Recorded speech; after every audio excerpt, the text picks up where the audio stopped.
Hello and welcome to the podcast. I'm Oscar, he, him, and I am on a podquest to learn everything you want to know about actual plays and audio drama that you never dared to ask. And today I'm delighted to be joined by Jeff. Jess, tell us who you are and what you do. My name is Jeff Dreason. I am a writer and director and producer of audio fiction, have been for a few years. It's not my day job. I wish it was. I am the co-creator of Greater Boston, and I created The Perfect Sentence. And I'm going to be working on a top secret new project related to independent music and independent audio fiction that will be announced in June of 2026. Let's talk a little bit about your kind of journey.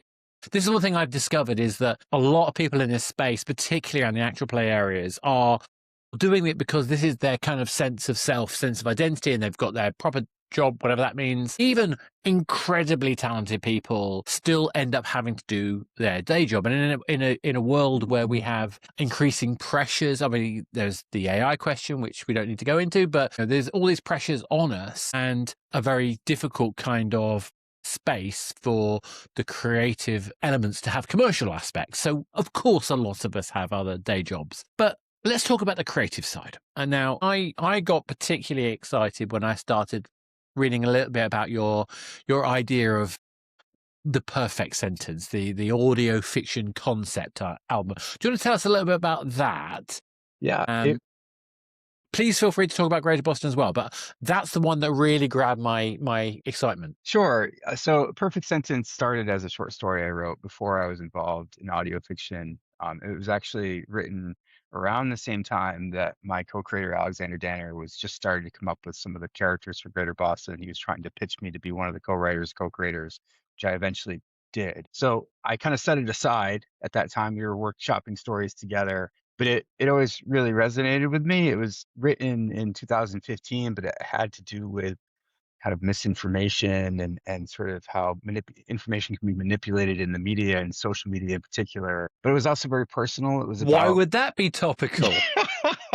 I feel like I deserved a little bit of credit because I Yeah. kind of like had it a little bit early, but still everybody saw the writing on the wall. Everybody I think could see where we were headed, and I was very concerned about that. As you can see Rightly why. so. Yes. Yeah.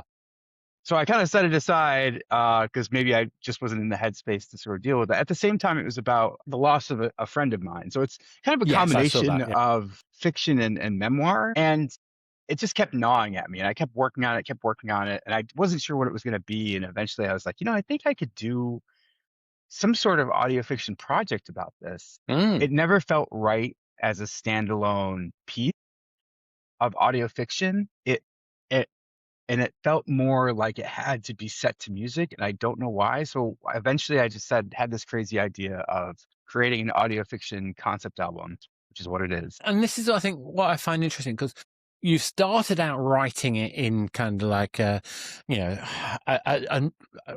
structured story format. Yes. You felt that wasn't quite right.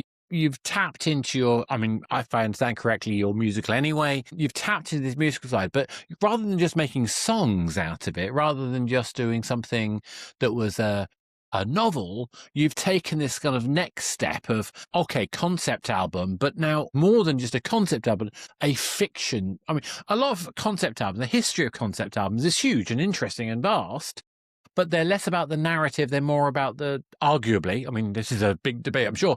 They're more about having a continuity that's tying together the music. And I get the impression that you're a little bit more fiction, story, audio, personal story led, and the music is augmenting that process. Is that fair? That is very fair. Yeah, I actually am not incredibly musical. I love music, Okay. but I'm Yeah. not inclined to make music because I just don't have those skills. Well, that makes it even more fascinating to me then. Well, I mean, I think music's one of my escapes, and it was one of the things that connected my friend and I, although strangely it doesn't appear in the text that much. Okay. Have to really unpack why that's the case, but Mm. we really shared a lot of the same interests in terms of film and in terms of music. Film's everywhere in the text and in the piece, music less so, but I think the music is sort of the types of stuff the music that you hear is this types of stuff that we would be listening to. So I kind of like that it's sort of this unspoken thing that's over everything. But yeah, I think I just really love the idea of doing something that, I mean, I don't want to say it's never been done before. There are projects like this that have been done. I think, Yeah. um, the Nothing Tower. new under the sun, as after Right, all. exactly. The Tower is like an audio fiction concept album project that's similar.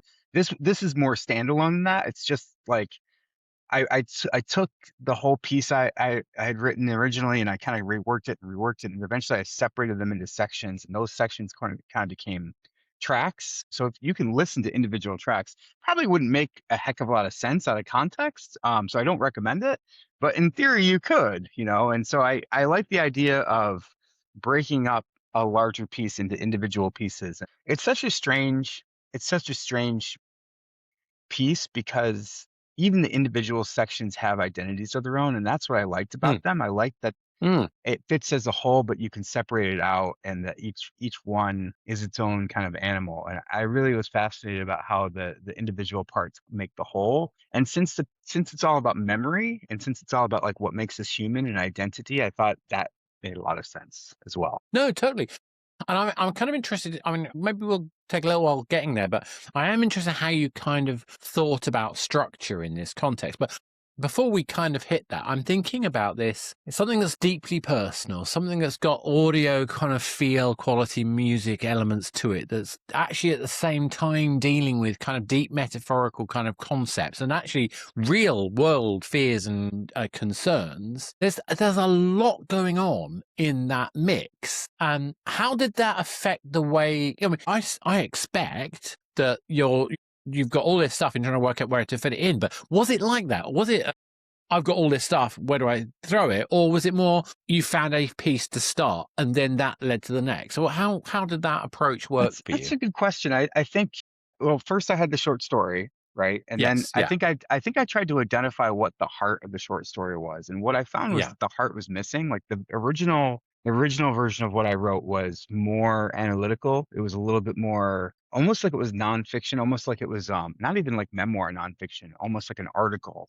It was very Right. distant. Yeah. Yeah. It was very cold. And so I decided that like for the stuff about my friend to actually resonate, I had to get a little more personal that I think I was Yeah. comfortable Yeah. with originally. And so that's when I started sort of bringing more of the memories that we had together, more of our relationship into it, and kind of mixing it with some of the more surreal aspects where I'm referencing things that didn't happen. Like but a lot of the perfect sentences about truth and fiction kind of mixed. Some of the things I'm talking about are facts, and some of them are Hmm. true, including things that happened to me. And a lot of what I'm talking about is not, right? And a lot of that is based on how we perception, like how we view certain figures, certain things that happened, like historical figures, and our modern kind of interpretation of them, and how those figures kind of get distorted because through a political lens. Like, someone who's done something in the past might be viewed a certain way by some people and a certain way by others. And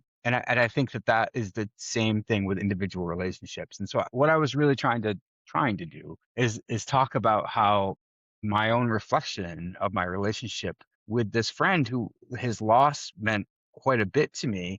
What I was kind of Clearly. Yeah. struggling with was he even thinking about me when he was going through this, right? Because we hadn't Mm, we hadn't been close in mm, years, and so to sort of be matter of fact about it, like I was probably the last thing he was thinking about. Like, yet his mm. death meant a lot to me, and it was kind of like, how do you grieve someone who probably didn't give you the time of day in his head when they were saying goodbye to his family and his loved ones? It's not like he didn't care about me. It's not like he was insensitive, but dealing with that sort of information of like where do you kind of put all of this, especially in the Oh, day of social media, where yeah. you can run into like the image of someone who's passed Mm, all the time, right? They're just yeah. there. They're living forever. And so this idea that like this information is everywhere and kind of haunts us digitally kind of all kind of I came in bits and totally. pieces throughout it. Yeah, I totally get it. I mean, there's a game industry figure, a guy called Martin Brown, who was one of the people behind Worms, the original Worms game.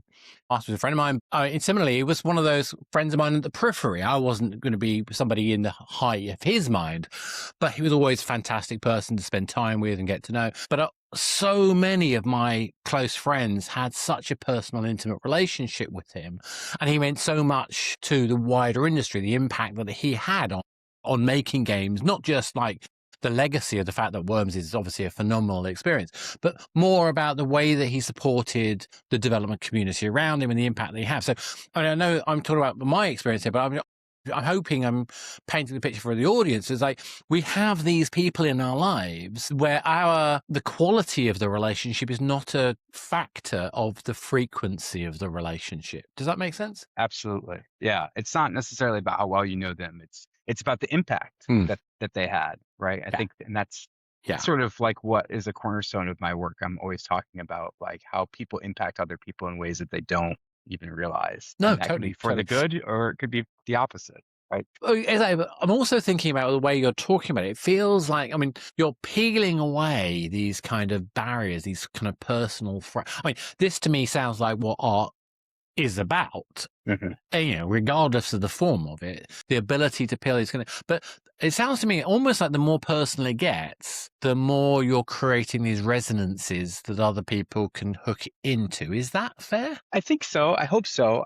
Part of it is part of the plan was to sort of layer it with themes like an onion, like Mm. you're talking about. Like the Yeah. peel can be peeled away, and at times it's very laid bare. It's very much laid bare and kind of obvious about what's happening. But almost sometimes to deal with the sort of personal aspects, they're kind of obfuscating what's happening. They're kind of layered on to sort of hide some of the personal aspects because there's like almost like a vulnerability and a fear about what's going on. And so it's sort of like a bit of both. It's happening simultaneously, and that's intentional too because it's meant to sort of have people guess like, did this happen? Did this not happen? Is this real? Is it not real? Is he talking about his friend or is he talking about, Elon Musk? Or like, you know what I mean? Like But all of this it's is where, relevant, but it's yeah. also kind of idiosyncratic at the same time. Exactly, and this is why I love the fact that you're weaving in these. You say fiction, but I mean, I think another word you use particularly when I was watching the Indiegogo kind of video that you did for it, the idea of misinformation, this misdirection that you're playing, the challenges and the dangers that are involved with this kind of false flags, essentially, of what's in the world, but at the same time, how they become intrinsically part of our experience of the world. I found that was profoundly interesting. Yeah, you can't help but be informed by what information you're drawn to, I think. And it's a bit of a snake eating its own tail, and that to me is extremely dangerous. And I think we do it all the time. I think even our relationships to a certain extent are defined by what we want to think and believe. And I think we're very much not used to sort of engaging with what's challenging and difficult. And then by the time we realize that, it's often too late and there's only so much we can do about it. So, it's not an easy piece. It's not But fun, but that's joy. I mean, the thing in yeah, my head though, I'm a massive fan of a lot of skeptical kind of podcasts and things like that. One of the things that they constantly talk about, and this is talking about people who are science skeptics and things like that. The difficulty when you're trying to communicate science-based information is that people aren't responding to information; they're responding to stories. right, And right. if you're taking somebody and saying you're wrong and this is the facts, that's not going to shift the Not a needle. good story about a fact.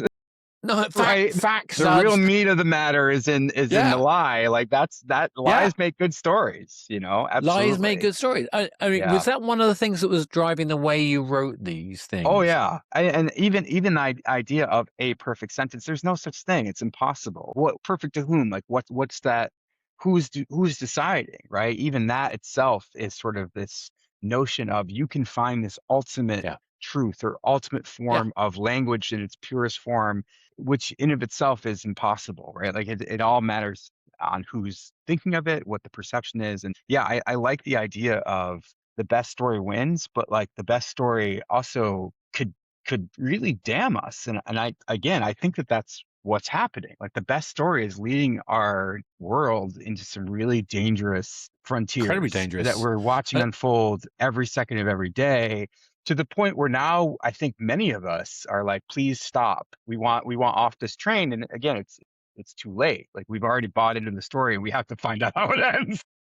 I know, and I mean the week of the time of recording, things in the Middle East aren't great, shall we say? Exactly. Yes, exactly. So, I mean, I'm gonna because obviously people who are listening to this might necessarily know the kind of source of this, but if am I remembering correctly that the inspiration for this perfect sentence metaphor came from a tweet from your friend that you lost? Is that right? Yes, yes. His last tweet, and I found him on Twitter, as I was kind of cleaning out followers. This is actually in the piece, but it's real. Was still looking for the perfect sentence, and to Mm, me, I was mm. like, "What does that It's a mean?" And great so, line. yeah, I mean, It's almost the perfect sentence. I had to steal Yeah, it and sort of make yeah. this quest and just make it about like, what is that? What was he looking for? And then, Mm. of course, that leads to sort of an impossible quest because, as I said, I don't know what he was thinking. He's gone. No, So whatever totally. I come up with about his intentions or even like what that means, there's nothing Yeah, I can do about it, right? So, but it's no, it's totally. it's a fascinating thing to think about and try to come up with But it's a answers for. great setting off point. So you've got this setting off point. You've been thinking about the way to write it as these different forms. You're now sitting down and you're going to try and make this real. How did you go about structure? And did you go about structure it before you did the Indiegogo campaign, or did you start the structure afterwards? Oh yeah, no, the piece was done. Most of the piece was drafted in written form before the Indiegogo. I knew what I wanted to do. It wasn't all tracked in terms of music. And the Indiegogo allowed us to sort of bring in some real musicians, some saxophone players, some drummers, and compensate them for their time. In addition to the music collaborator I was working with, who was Oliver Morris, who did a fantastic job. We had about, I'd say, 3 songs that are, like, near final drafts completed and a bunch more that were early draft completed at the point of the Indiegogo. So, it was gonna happen no matter what. I just wanted to try to pay some No, no, people. it's a great way to do it. No, I mean, I've done Kickstarter campaigns and things like that, so I do understand. I mean, although I did it for games, Sure. I've had to do all sorts of fundraising, It's the VC, name of the game these days, right? Like, angel, you name it. yeah, Yeah, yeah, exactly. I just don't like to do friends and family. That's a thing I don't like. makes I don't sense. like to involve that.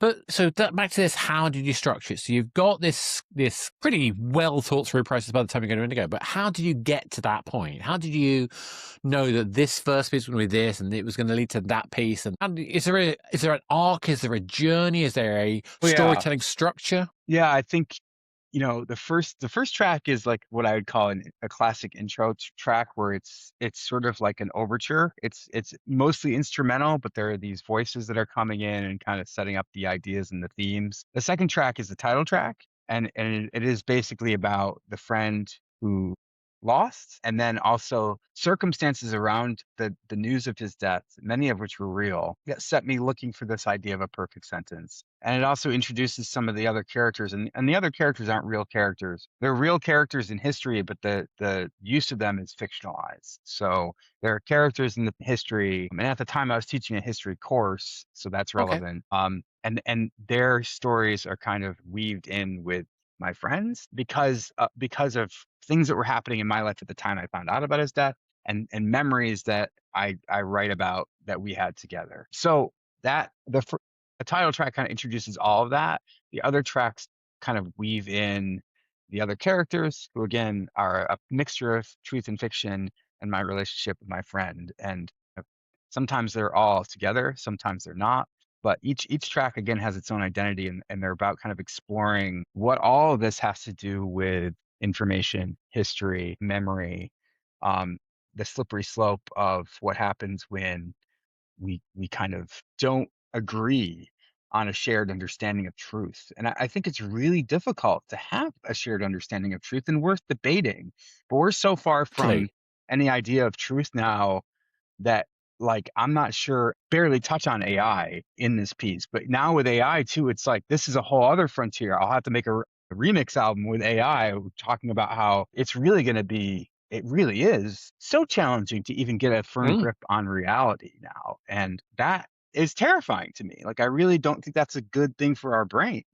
And I totally get it. I mean, I'm torn because I have functional things that I need to do, Sure. which works with that. But Yeah. equally, I've got friends of mine, and I think one of my biggest. I'd love to see how you tackle it. One of my biggest issue is people using the language of AI, not realizing that there are multiple things. They're not just the one Right. thing. Well, yeah.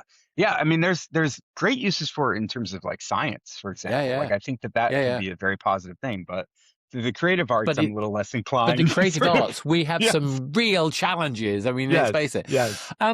So I'm thinking, actually, do you know what? I've just realized that it's not, I know this isn't what you're doing, but one of my favorite albums is a thing called Songs for Drella, Oh, I know which Songs is for Lou Drella. Reed and Yeah, JJ Cale. yeah. And they're talking about their experience with Andy Warhol and Andy Yes. Warhol's death a few That was in years the earlier. 80s that they made that, right? 80s or 90s? Or yes, 1990. He okay, died in yes. 87. It came out in Yep. 1990. Literally one of my favorite albums. Yeah, great one. Now, I think there's something, I mean, I know you're doing this, you're weaving and the fiction and so on and so forth, but I think from what you're describing, a lot of the structures that they're trying to do in that album, talking about their experiences. I think one of the opening tracks is Small Town. One of my favorite lines I use all the time is there's only one good thing about a small town, you hate it and you know you have to leave. Which Very, is very literally, relevant to the piece that I wrote as well.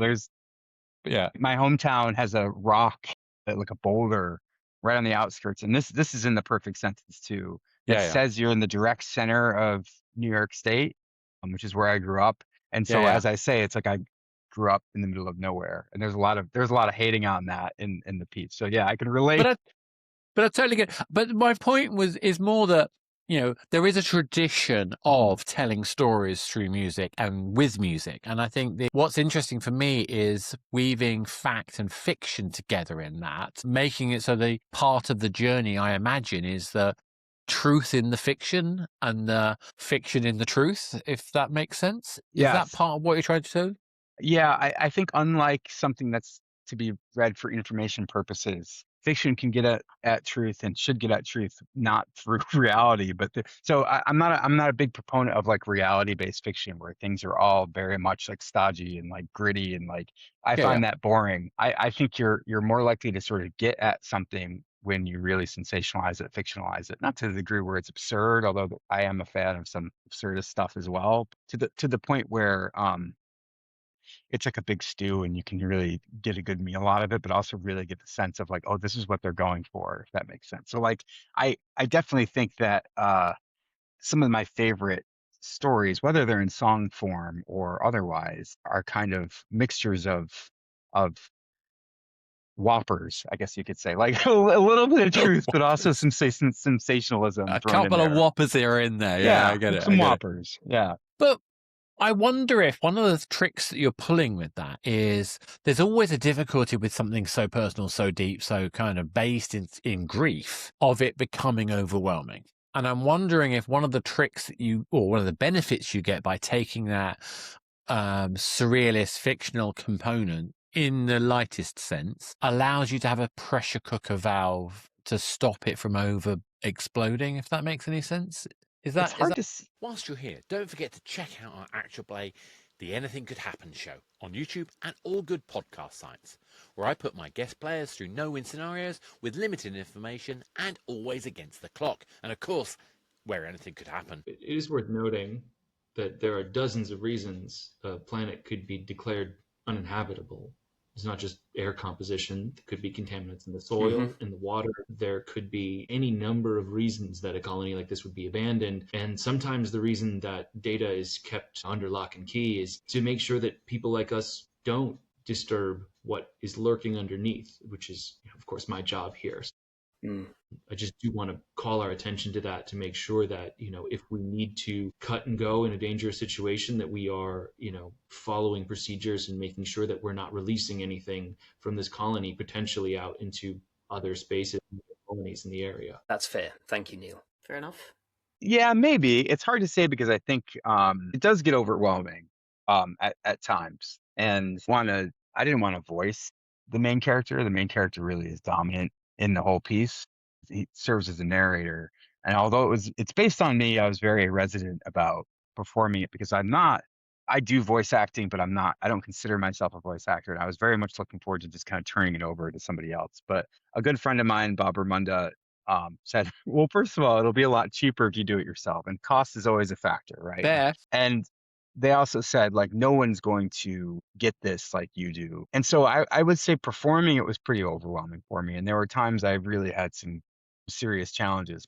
What I'm looking for in the presentation of it is that it does overwhelm, and I think at the end there's a clear crescendo of emotions that are hard to process, because I think that's a very important aspect of grief, where you're just kind of overwhelmed, and it's not there's there's not anything that you can think of to sort of sort it in a way that makes sense. It just is, and it's just raw, and you just got to have to sit with it. So that was one of the things I was really trying to pull off about kind of all the threads, all the misinformation, all the emotion kind of crescendos. Ooh, almost dropped my water. And so I sort of allowed it to just be, and to just like wash over you, and then there's a release. So I don't know. I think maybe it helps kind of give a bit of a through line, in a sense that I could always fall back on the real aspects to sort of have a baseline. But I kind of left the overwhelming aspects in. So No, fair enough, fair enough. Because I wonder if there's a cathartic element to that then. If it's not a very much. release, it's a Yeah. catharsis. That's what I was going for. And I think if you listen, that's what hopefully resonates as. And just feeling like me, once it was sort of out, it didn't make a huge splash or anything, and I didn't think it would, but just releasing it and just letting it exist. Exists in the world. Yeah, That totally. catharsis was real. And I was very much, I was able to listen to it, and I was just like, take a deep breath and be like, okay, like I got it out. And that was huge for me, I think. No, So that sounds like that. I have to admit, I'm terrible. I can't listen to. I have no problem with my voice or anything like that, and a lot of people do. I find it very difficult to listen back to works that I've been involved with. same. They're out, they're done. I want other people to enjoy them. I hope that they do. So yeah, so it sounds like you have the same kind of. I do. I mean, it's And I fairly have human. to numb myself to it, because when I'm editing Yeah. and when I'm sound designing, it's there. Yeah. And so, I just have to get used to it. But it's not my favorite thing to do. No, Yeah. I'm lucky I can pass that off to someone else. So that's that's kind of handy. Your son, for So, example, okay. you take care of this, right? Exactly. Yeah, having a son who's an editor is fantastic, and he'll hear this obviously because he'll hear me talking about it. So we've structured the piece. We've got our through line. We've got our tempo. I mean, are you using any classical kind of story structures in this, or are you simply just following the kind of the way it felt to you? I'm thinking about like the Joseph Campbells of the world, or the Save the Cat, or any of those kind of classical narrative models. There was no classic archetype. It was, I would say, derived by vibes. It was just sort of like what feels right. I think nothing wrong with certainly that. Not a hero's journey. It's it's about embracing a mess of confusion. So I think that if there is a journey, it's kind of traveling to that heart I talked about before. Like, what is the heart that was sort of missing in that first draft? That's sequenced rather late in the piece, and like once it's there, then sort of all the through lines kind of come in, and that catharsis can happen. Yeah, that makes sense. I think that's incredibly brave, but also must be such a satisfaction seeing those threads being pulled together at that moment as well. I had an idea of what I wanted it to sound like for years, right? And so it was sort of this fulfillment of that kind of idea, and to just to get it to where I wanted it. I remember very distinctly when I was editing and playing and finicking with the sound and the music, and really trying to build to the moment I want. When I got there, when I thought, oh, this is going to work, I was just like, this is it. Like, this is how I pictured it. This is what I wanted. And that was really exciting, because, when you have something that's so clear in your head, it's very hard to articulate it in sound often. And so I got very happy when that was realized. I can imagine. Yeah. It sounds like a great moment. So we've got the thinking. Now, this has presumably taken you quite some time to get to the point, and you've got this kind of question, I imagine, of how I'm going to actually complete it. You've made the decision to go for an Indiegogo. What led to that decision? I think it's a good question. I think I wanted more resources. I wanted it to be able to I wanted to be able to pay folks for their time, voice actors, which I hadn't recorded yet. The musicians, like I spoke about, I wanted to sort of pay for getting some like records printed because I always like the idea of like some physical copies of this, and so I thought that that would be kind of fun. And we actually did print like a small batch of like 10, because I'm a big vinyl nerd, and I thought that would be a fun reward for people, and a couple Yeah, people yeah. did get some. So I think it was just sort of like let's see if there's an interest in this, and that was the other Well, thing, like that combining was one of sort the of. most the fun things I got to do. I've actually got it here. We did a mobile game based on the Rocky Horror Show as a I love Kickstarter. it. That's And I awesome. managed to pull together the Richard O'Brien's original demo, which was on tape. We managed to put it Wow, on vinyl. that's sick. So Richard O'Brien was very kind to give us that. Now, don't get me wrong. He I mean, he gave you the demo tracks? That's amazing. yeah, he gave us, yeah. So I didn't get to meet him personally, sadly. But Andy Layton, who was the original music producer on the Rocky Horror Show in the theatre, arranged for us to get the demo tape for the theatre show. So that's the whole thing on album. That's And I awesome. got to design the album cover and all that kind of stuff. We had that as one of our giveaways in the giveaways. One of the options. I think it was down as an add-on for the Kickstarter campaign we did. We raised like $60K, I think, My dollars. goodness. That's Yeah. huge. So we That's did amazing. great. Yeah. However, that's a fraction of what it takes to make a game. We did also get funding, and unfortunately, when we went to soft launch, it didn't work out. One of those things. Sadly, it's very sad, but to be able to, it is one of the joys to be able to make that vinyl. I Was love it. fantastic. Again, I'm Yeah. such a huge nerd Yeah. when it comes to records. It's kind of like a weird thing of satisfaction of mine just to have Oddly, something with my name on it and just be like, I made this, and what I find though is Yeah. I never play it because again, and as you said, like when am I gonna go and listen to myself? Like that would be a weird thing to do. Yeah, no, totally. I mean, oddly, I'm not a particular vinyl nut and stuff like. I mean, I love listening to music, but I'm not. But there's something visceral about having that history. I mean, the reason I'm asked, the reason I mentioned my Kickstarter was because I think it was the most work for the least money I've ever done. I mean, I don't mean that I mean, we did all right. Don't get me wrong, we did Yeah. fine. It's a lot of work. But enormous amount of work. And we had everything going for us. We had Mick Rock, which was the photographer that took all pictures in the 70s, 80s of all of the biggest stars. He had an original picture of Riffraff that we were able to add to our. I mean, we had everything you could hope for. And still, it was a literal last minute scrape to get there. Yeah, I've run a couple of Indiegogos before, and so I'm used to that.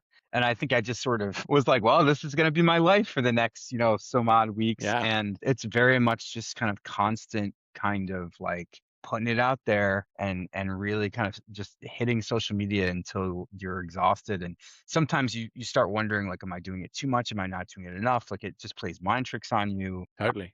But I think that level of engagement is useful for you to get used to because it really kind of gets you in the mindset of kind of what you have to be as an artist that needs to survive, and that's just to sell your wares, kind of. Like it's not a part I particularly enjoy. In fact, it's my least favorite aspect. But I think it's so important hard. because it's just what you got to do. I mean, until someone says like, I'll take care of that for you, which I don't envision happening anytime soon. I have to be confident enough to feel like there's worth doing it myself, and that's taken me some time to do. But I think increasingly, isn't it also part of how you build an audience anyway? Yes. Yeah, and that's what I was going to say. Like some of the reasons I wanted to do it is just to sort of plant the seed that this was coming, right? And if people are interested enough to sort of invest in the idea, well, then you've got them at least as a core audience, and you can even refer back to them in the future and saying, hey, thank you for supporting this. By the way, there's a new project coming up if you're interested. And I'm never going to sort of like force anybody. Obviously, I can't, but it's a good resource to just say, clearly you like some of what I do, so maybe you'll like this thing as well. Yeah. And hopefully they'll stay with you with other projects and so on and so forth. Exactly. So you've got the money in, and that's it, done. You can wash your hands now. It's easy. No, you got to actually do it. How did the finishing off that process actually work for you? It took a little longer than I wanted, and there were some starts and stops. One of the things I really enjoyed is that we were able to get into a recording studio, record some live instruments set to the demos that we had, and that to me was huge. some of the drum. We had drums on a temp track. There were drums that were kind of done with a computer or a keyboard.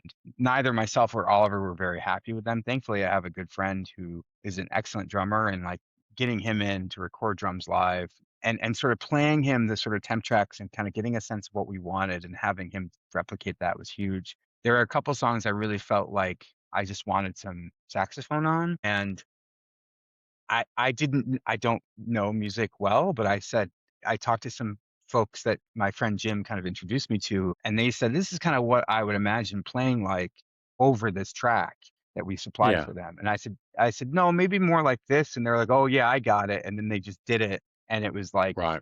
beautiful. And so having that kind of level of collaboration where somebody can just hear something. Thankfully, my voice isn't in there; it's just the music, because that would have been harder. But they just hear the temp track and they get the vibe of the music and they complement that with what they're doing is really exciting to me. And so that took longer than I thought it would, because I don't know how this stuff works, but that was really exciting and worth the wait, I think. So And once that was I think done, sorry, no, go no. ahead. I mean, I feel that. We happened. So the animator on the game, the Rock Horror game, was a choreographer. Sorry, the animator's girlfriend at the time was a choreographer, and so we had her in a motion capture studio up in Shepperton. A friend of mine runs a Centro, which is a motion capture studio. So we had her, and I was trying to direct her to try and get the Rocky Horror dances working, because we're a motion dance game. You've got to be able to replicate the time warp. But it was fascinating how trying to work out not just the time warp itself, but also other movements that we would need to capture to be able to make the game work. And it's fun. I know nothing about musical theatre other than I'm a bit of a Rocky Horror fan. And it's amazing how these like old school, like Sunday black and white movies that I grew up with when we only had 3 television channels and stuff like that sort of nonsense stuck in my head and came out when I was with somebody who actually knew what they were doing. Yeah, Is I that know the what you sort of mean. thing yeah, is that, I was thinking, yeah. It is surprising to me how well collaboration can happen when you have no basis in an art form, right? Like, I'm not trying to pump myself up, because there are times when I think instinct just serves you well as a creator, even across creative boundaries. I'm never going to claim to be an expert in music, but I know what I want. And so, for a perfect example, there was some recorded vocals that a friend of mine did. She played Joan of Arc. Joan of Arc's in the perfect sentence, and she's just kind of vocalizing while essentially being burned at the stake, more or less, right? And it's not screaming, it's singing, but it's meant to be evocative of like her last moments. And Oliver was like, I don't know what to do with this. I'm struggling where to put this in this piece. And again, I don't know music, but I said, double the length of this acoustic guitar section, put it here, add this. And again, I don't know what I'm doing, but I know what I want. And so just being able to sort of think about it in terms of just sonic texture, it makes a huge difference. And I think so much of art is just about choice and just about experimentation. And even if you're not 100% adapt in one art form, if you're in any kind of artist at all, and someone who works in games, you must know all sorts of stuff, right? Like there must be knowledge bases all over the Well, I'm place. the worst person. I know everything and can do nothing. I have no You're not alone skills there, don't except I worry. know everything. Yeah, that's Right, not that right. sounds nonsense, but hopefully you know what I mean by that. I do. So you've put this down, you've laid it down, and now we've got to get it to an audience. How did you approach that? I decided I didn't want to release it like a traditional podcast. I really wanted to release it as an album. So I researched how albums are distributed to digital streaming platforms. I created a Bandcamp account, so it's on Bandcamp, and that's sort of the nexus of like where I'm kind of sending people to for it existing. But it's Yeah, makes also sense.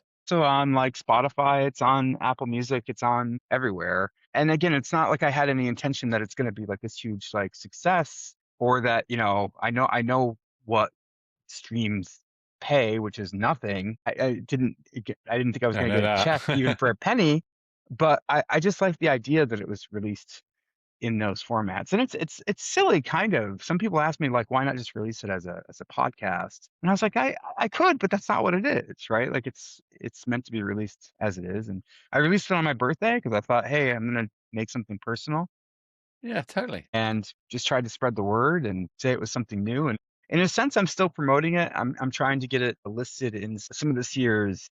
It was released too late to be eligible for some like web. What are they called? Not web conferences. What am I thinking of? Web Awards?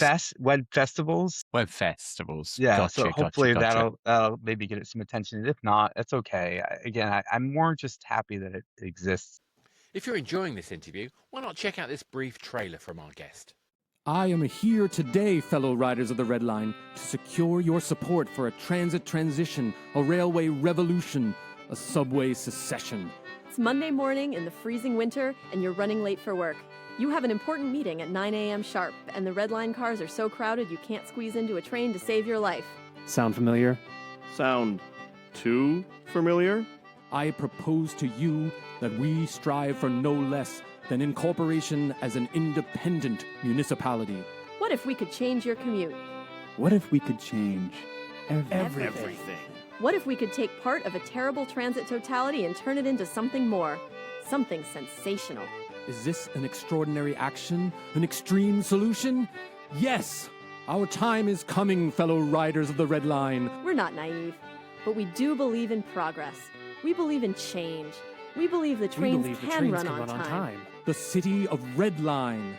We believe you should meet more of your neighbors and fellow commuters. All it will take is 6 signatures to put secession on the slate. We believe in affordable homes for everyone. A new independent municipality. We believe we're the answer to Boston's housing crisis. Who will sign? Will you? This is This is Greater Boston. because if you lived here, you'd be home by now. Paid for by future citizens of the Red Line. Coming March 2016. Follow us online at greaterbostonshow.com.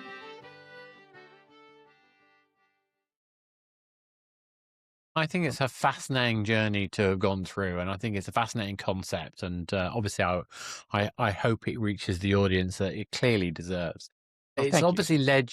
You've then the Greater Boston podcast is a more traditional podcast, if I understand correctly. Is that right? More or less. It's not. It's More or not. less.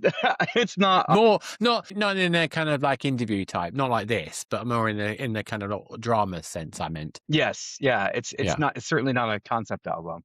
Yeah, Its ambition and its scale we have over 100 speaking parts. It's what I would call That's pretty- Dickensian at this part. Yeah.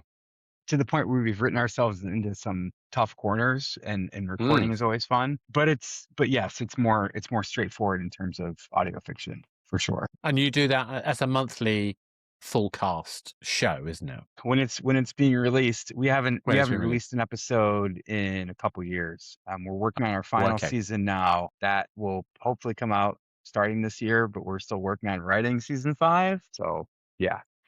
But isn't that a challenge with any of these kind of like pre-generated, larger, particularly when you've got larger casts, trying to collate those things into something, package them? It's not like us sitting down and having an interview chat. I can do that on the fly, and I can pre-record them and have a whole load of them lined up. Dead easy. Yeah. How do you Easier. maintain? Well, yeah, relatively easy. How do you maintain an audience when you've got more of a sporadic, more of a high value kind of production process? I think we have a really dedicated core group of fans who really just want to know how our story is going to end and what's going to happen to these characters. But that being said, I don't love how long we've gone between new seasons, because I bet. to me it's like, I think of myself if I was a listener, and it would drive me crazy. They're very patient, and we communicate with them about where we're at in the process as much as possible. We have a newsletter, we have social media. I think you just have to hope that it's special enough that they'll come back, right? And you make as big of a deal and a big of an announcement as possible once it's time. But we were better at it earlier on, and it was easier earlier on because the characters kind of snowball in an avalanche as the show goes on. And it's set in an alt universe Boston, so we wanted it to be somewhat reflective of the city, which is why the characters keep getting numerous. But that makes it harder to do, harder to manage, harder to write, harder to cast, harder to record. The whole whole 9 yards. But again, aren't you blending kind of fact, fiction, fantasy, real life A into little that bit. Yep. process as well? The nonfiction aspects are easy because that's just Yeah. interviews with folks on the street, and we just ask them some Nice. questions, and we're like, "What do you think about this?" And that's supposed to be like a truth is stranger than fiction kind of thing, right? Yeah. And that what we can do in like 5 minutes. It's everything else that takes, like you said, a lot of time. Yeah, exactly. Imagine writing it, casting it, recording it, editing it, blending it. That must be fun and games, shall we say? Yes, it's a lot of work. It's been absolutely like chatting to you. So, I mean, if you were somebody listening to this who wanted to get involved with either doing something, in the craft that looks a little different, like a concept album or something else, what would be the one bit of advice you'd give them? Just do it. Just absolutely do it and trust yourself and that it's not as hard as you think. This is what I tell everybody because I remember years ago somebody reached out when we just started Greater Boston and said, I have an idea, but I don't have any experience. You don't need a ton. What you need is confidence and you can learn the rest. Like I had never edited audio before I started making a podcast. I'd never sound designed before I started making a podcast. I'm not saying that there's not a learning curve. There absolutely is. But if you really care about what you're doing, you'll learn it. You'll push yourself to get better at it and learn it. And you don't need the most sophisticated equipment. You don't need the greatest microphones. You don't need the world's greatest whatever. You just need ambition. You just need to trust yourself and really want to tell a story. And you will learn so much and you'll learn more about yourself if you do it. So my advice is just to go for it and figure it out and figure out what works best for you because everybody's different. Take advice from other people, but find out what makes sense for you. But do the thing. Absolutely do it. That's my advice. JFDI, just do it. Absolutely. You sum this up. Obviously, you have other projects you're planning, which you're not currently kind of announcing yet. What bits can you share about what you're trying to pull together? So I'm very much interested in kind of creating resources and creating a community feeling and trying to be somewhat cagey. It's fine. About creating publications, shall we say, and resources for people interested in independent music and independent audio fiction. So I'm working on some things that are related to both under one kind of big umbrella. And I'm excited about them. They will be, for the most part, more like this. So they will be easier to make, where I'm just having conversations, but there'll be conversations about making art, kind of like what you're doing. There'll be conversations about our relationship to art and the importance of it. Because I think the future of art is in community building and just kind of 100%. establishing relationships. Again, very much in line with what you're doing because we're oversaturated with, everything's available to us all the time, right? And I think it's overwhelming, and I think people are kind of getting kind of tired of it. And I think where the real future lies is building connections and kind of having communities or micro communities. And so that's sort of the hope of what I'm going to try to do. It should be a resource. It should also be a place where people can share what they're working on. The contact page I reached out is about people sharing their short poetry or short fiction that we hope to set to music and sound design so that can be almost like a literary magazine in podcast form. Which is not a novel. It's not new, but there will be other components too, and that'll include some ideas about, art and music that people will hopefully learn about and discover and get excited about. So I think that's fantastic. And I think for me, this conversation for me sums up a whole bunch of things. So for the journey that you've gone on about sharing personal stories, for me connects with that conversation we had about AI. So wherever you are on that spectrum of where AI is good, evil, etc., to my mind, what I think it's doing is it's requiring us to think differently. Even the social media conversation that we're having is requiring us to think differently, to position ourselves about who are we, what are we, what is it to be us, to be human. And I think the more we think about that, the more we have to connect authentically as individuals and embrace the fact that we can do that remotely and connectedly and discover new mechanisms to communicate ideas and new ways of seeing what truths can be. And that's why I love exploring dilemma. That's why I love seeing new ways of pulling together ideas and communicating. And I can't wait to see what you do with your new project. Thank you very much. Thank you so much. And so this has been your podcast. I hope you enjoyed it. If you have, please like, subscribe, share, follow, all the usual nonsense that we have to do in this space. But what I'm hoping is that you've got yourself thinking about what is that thing that you want to communicate that is true to you, and how do you connect with other people and share those truths. Thank you very much. See you next time.